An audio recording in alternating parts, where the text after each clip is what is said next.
No DQ Galaxy. We are live with a recap of AEW Dynamite for April the 19th, 2023. Shout out to the early birds tuning in early. Mean Boy 96, Caleb Jacobs, Nick Lavin, Dave Scheffler. Thank you all so much. Matthew Mohammed, Darren G. Welcome. Thank you all. Now, let's get into this recap.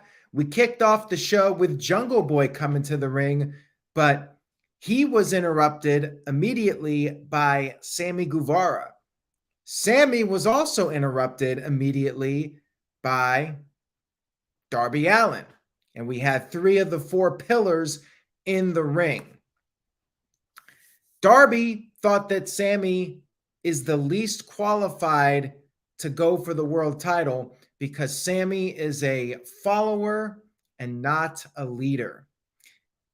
According to Darby, Chris Jericho is holding Sammy back.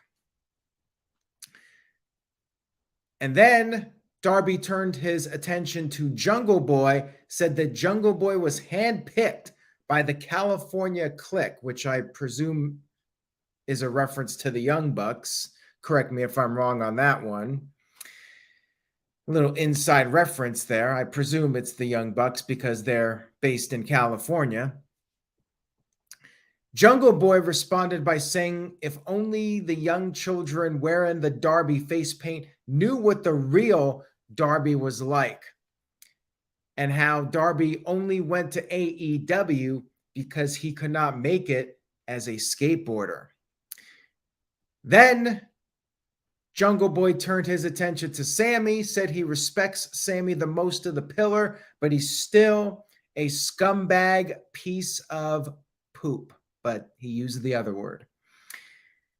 Sammy got on the mic and said he admired Darby Allin for winning the TNT title, but decided to do it better, become a 3-time champion.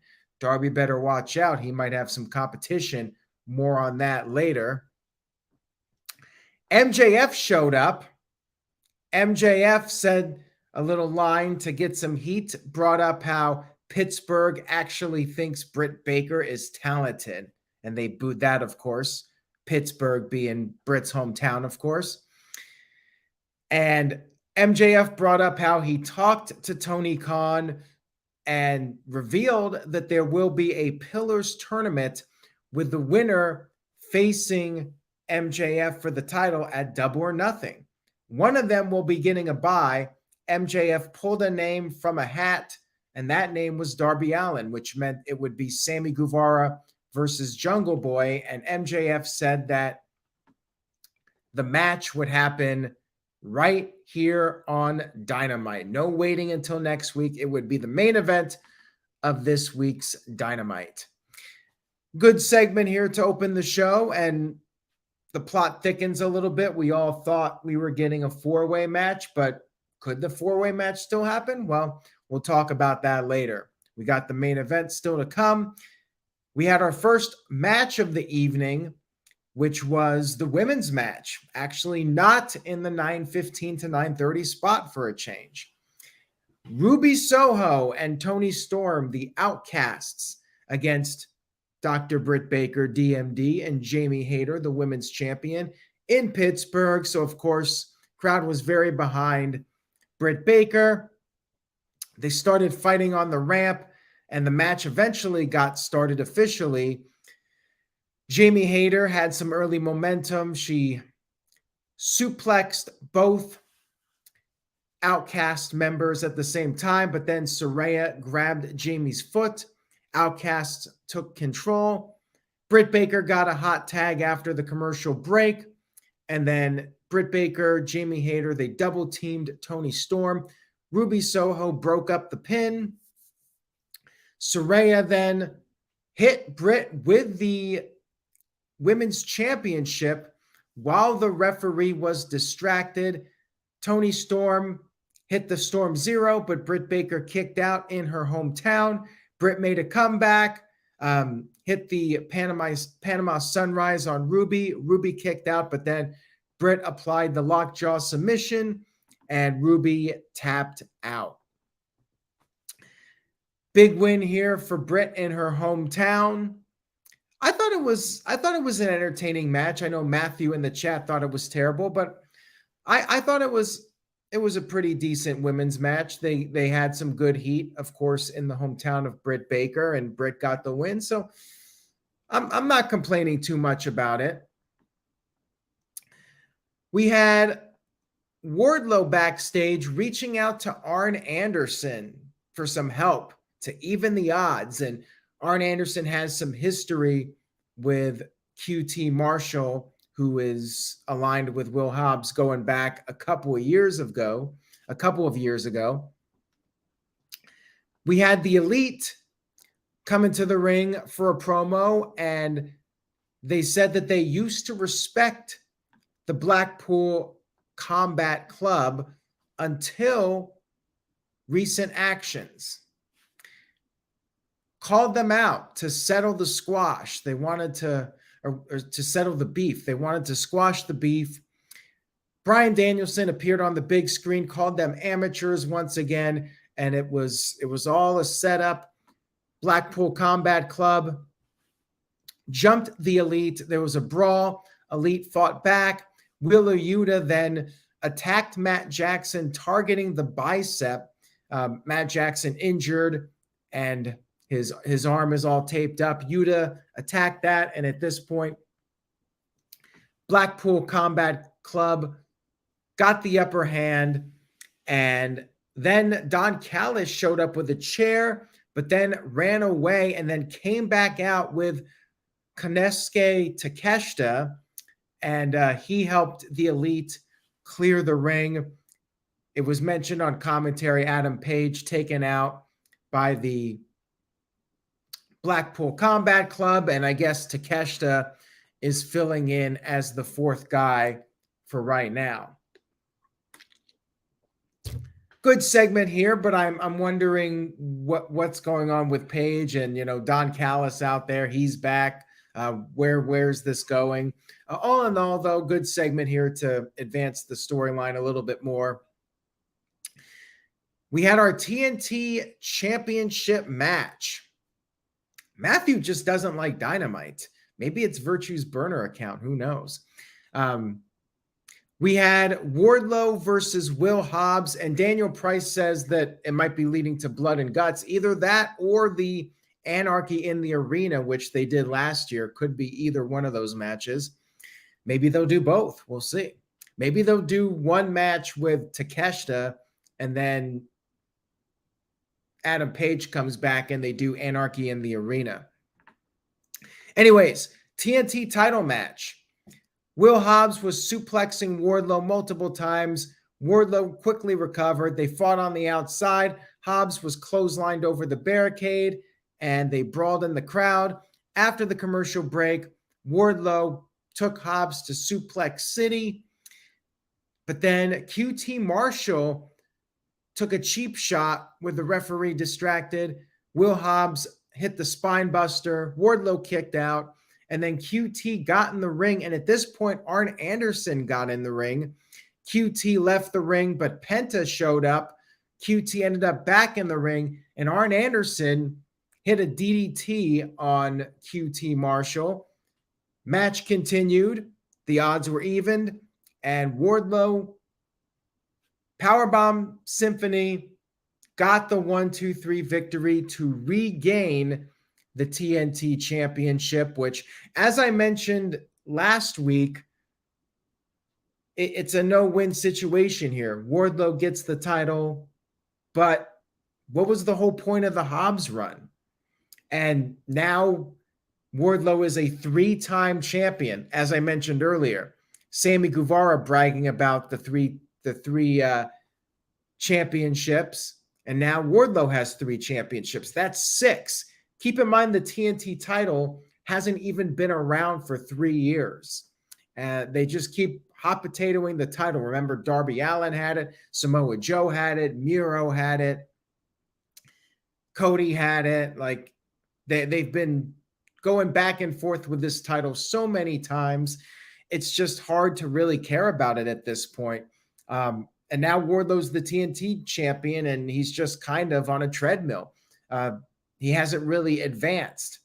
Like, he was doing good, and it was fine for him to be the TNT champion, but like, it feels like it's just something for him to do at this point to keep him busy. Like, there's no upward movement where we're talking about the pillars and they're pushing Sammy, they're pushing Jungle Boy. But what about Wardlow, who arguably is the most over, or was at least at one time the most over guy of all of them? And he's just stuck in this mid-card area with the TNT title. And I guess the Will Hobbs experience is pretty much over. So yeah, it was kind of a no-win situation, but Tony Khan is the Booker of the Year. So, nobody knows better than Tony Khan on what to do here and how to book these guys. We had MJF interrupting Sammy Guevara's backstage promo, and MJF had an offer, a guaranteed spot in the main event. Why do I have the Raw background up and nobody told me this whole time? Botch. I guess somebody just thought it was funny that I had the Raw logo here in the background. I forgot to change it out. Whoops. Now we're on Dynamite, folks. Nobody, at least I did not see a comment that I had the Raw logo up the whole time. What is going on here? How did nobody correct me on that? Jeez. Anyways, MJF said that Sammy could have the main event spot. However, he would have to lay down for MJF. Sammy turned this down, of course, but then MJF offered Sammy a blank check, and Sammy wrote a price on the check. MJF accepted it. And that was that. So the plot thickens. We had Komander versus Jay White. There was a handshake at the beginning. Komander did all of his flashy moves, springboard Hurricane Rana, and he went for a moonsault, but Jay White avoided it and then slammed Komander on the apron. After the commercial break, Komander did more of his flashy moves. He did the spot where he runs on the top rope and did a dive. He teased it several times and then finally delivered it. And then he did the rope walk into a shooting star, but White kicked out of that. Komander went on top, springboard Phoenix Splash. Once again, Jay White kicked out. And then White finally got the win with the suplex and the Blade Runner. So it was a fine match. It was basically a showcase for Jay White, but Komander got his moves in. And you know what? Komander is now all elite. Tony Khan tweeted the graphic, and now Komander, he got his spot officially on the AEW roster. And then after the match, Shawn Spears was at ringside. He got attacked, and Ricky Starks ran down there and made the save. We had a backstage segment. Mark Briscoe had been attacked by a bunch of guys, and I forgot who they were. And FTR ran to the back to check on their friend.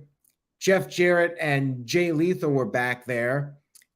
And I'm not even sure what's going on with Jeff Jarrett and Mark Briscoe. I mean, whatever's been going on Rampage, they haven't explained it on Dynamite. So I'm a little lost, but basically FTR will be teaming up with Jarrett and Lethal to take out these guys that attacked Mark Briscoe.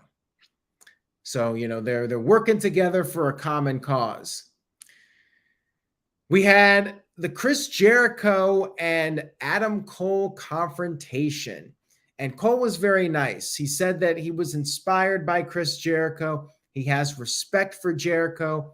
Jericho shook his hand, but then said he has zero respect for Adam Cole. Thinks that Adam Cole is an arrogant son of a bitch. Cole responded by calling Jericho a jagoff and wanted to know who is the real Jericho. Cole thinks the real Jericho is a fickle, insecure, stupid idiot, which was Jericho's old line. And Jericho said that Adam Cole doesn't want to know who Chris Jericho is. He ordered Cole to leave the ring, and he shoved Cole, but a big fight broke out. And Daniel Garcia ran down there to help Jericho. Britt Baker then came down to the ring and pulled Jericho off. She slapped him, although I think she missed the slap. And then the Outcasts showed up, and they attacked Britt Baker. Adam Cole was handcuffed to the bottom rope. Chris Jericho got a kendo stick, and Adam Cole was daring Jericho to hit him with the kendo stick, but then Jericho handed the kendo stick over to Saraya. And Saraya started repeatedly attacking Britt Baker with the kendo stick. And Adam Cole was yelling, pleading for them to stop the attack. And crowd started chanting, piece of shit. And it was a good segment. I did like it, although I do believe that it was a little bit poorly acted. Adam Cole screaming, like it just wasn't very convincing to me. It felt like fifth grade theater acting. And Britt Baker too. The acting wasn't great. And also, where were the other people to make the save here? Where was Jamie Hayter, the women's champion? I guess she got hurt in the tag match.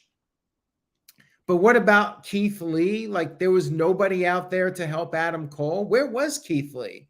After last week, you think Keith Lee would have been out there to help Adam Cole, but he was nowhere to be found. So you had to kind of forget about that. Apparently, Adam Cole has no friends. Well, you know, Undisputed Elite, they're out of commission. But I did enjoy the segment overall. And the only other thing is, like, for such a heavy angle, I feel like they should have done more than a kendo stick. Like, doesn't Britt Baker get hit with a kendo stick in all these hardcore matches? Why was this anything different? Like, they should have gotten like a cinder block and hit her in the head or something like that. Like something really vicious, more than just the kendo stick. And I think that it might have been a little bit better of an angle, but I still think it was good. And it ties the two storylines together, which is a positive. And I actually do care about the Outcasts and Britt Baker storyline a little bit. Gives Britt a big angle now after she has really done nothing but be like in the shadow of Jamie Hayter. Hamp Connell sent in a $10 super chat. Thank you for that, Hamp Connell. Much appreciated. Says, I did not watch AEW because I was kicking it, proving that I was the daddy and the king of the night. And there's never been a bigger butt-sucking son of a bitch. And Tony K belongs in AEW because AEW sucks. No DQ for life. Little reference to Scott Steiner cutting a promo on Ric Flair in 2000 and getting suspended for it. And why was Britt Baker the focal point? Well, for the longest time, Britt's been the sidekick. This is the first time in a while Britt's actually been in the spotlight, and this was in Pittsburgh. So why not? You should showcase Britt Baker in Pittsburgh and not make her a bit player. And here's an interesting comment. Maybe this will be part of the eventual breakup. If Britt Baker turns against Jamie, she could say Jamie did not come out there to help her. But I did think it was a pretty solid angle overall. And I'm seeing a lot of people hate on it, but I did think it was a good angle. It could have been better. I'm not going to deny that, but I still thought it was pretty effective in furthering these two storylines and bringing them together. And then we had a tag team match. We had Jake Hager and 2.0 against the Acclaimed and Billy Gunn. If the Acclaimed lost, they would have to join the JAS. Haven't they done this several times over the past couple months? At least it feels that way, where they do these matches where if a team loses, they have to join the faction or whatever. I feel like it's been happening a lot. I believe it happened in WWE too. Like, wasn't there something on the kickoff for that Stand and Deliver show where Chase University would have to join Joe Gacy's group, something like that? But I feel like this is happening a lot with this kind of storyline. Anyways, pretty basic match here. Max Caster's rap got censored. They were bleeping out the profanity on this show, by the way.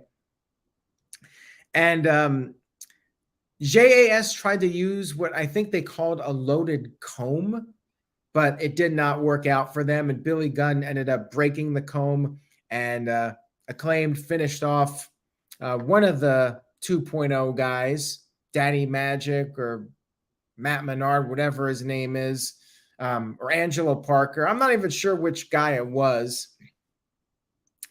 But anyways, Max Caster came off the top with the mic drop and got the win. So the Acclaimed are not joining the Jericho Appreciation Society. I guess MJF did not get bleeped. Well, he's the world champion, so he must have the stroke, what Jeff Jarrett used to have, the stroke back in the day.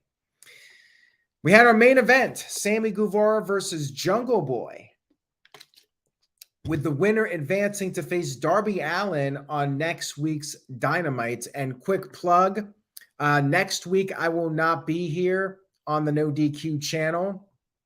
I will be off next Wednesday, unavailable, but good old JM Jeff Meacham will be filling in for me. So there will be a Dynamite recap on this channel. It just won't be me. Good old JM Jeff Meacham will be hosting the Dynamite recap next Wednesday night. Tune in for that. Should be a fun stream.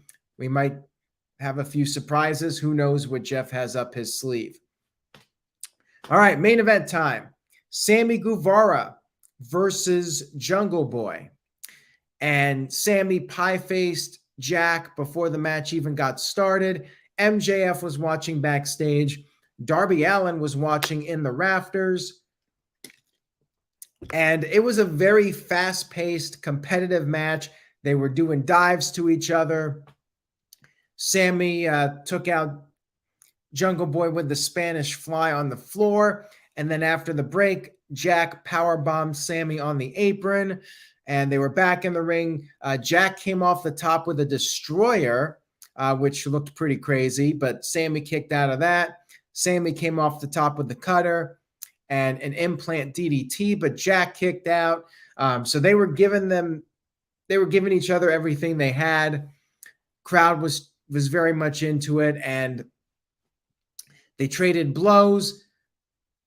Jungle Boy applied the snare trap submission, but Sammy got to the rope, and then Jack was starting to climb up to the top, and Sammy knocked him off, and Jungle Boy took this really sick bump onto the table outside. It looked pretty nasty, and I'm not sure if he was supposed to actually crash through the table, but it looked brutal. And he was on the verge of beating the 10 count, but then MJF showed up. Sammy distracted the referee. MJF hit Jungle Boy with the Dynamite ring, and Jungle Boy was unable to beat the count, meaning Sammy Guevara won and advances in the tournament to face Darby Allin on next week's show. MJF and Sammy were hugging. They were all happy with each other. So, yeah, they're in cahoots right now. And here's what I think. My opinion, they're still doing the four-way match. What I think is going to happen is next week, MJF is once again going to cheat. Sammy will beat Darby Allin with shenanigans. But then Tony Khan or somebody is going to make the call that MJF is not going to get away with it, and there will be a fatal four-way match at Double or Nothing. That's what I sense is going to happen. The fact that they did this count out, and AEW usually doesn't do count out. So I feel like there's more to this. And yeah, Jungle Boy will get his match. We're going to get that four-way. Like, they've invested so much in it already. I just don't see them doing the one-on-one match. I do think MJF's going to cheat next week and help Sammy, but then they're going to make the four-way match, and MJF's going to have to face everybody, and his plan's not going to work out the way he wanted. That's what I sense is going to happen. All in all, I thought it was a good Dynamite. I'm going a solid B. I did enjoy the show. It was not perfect.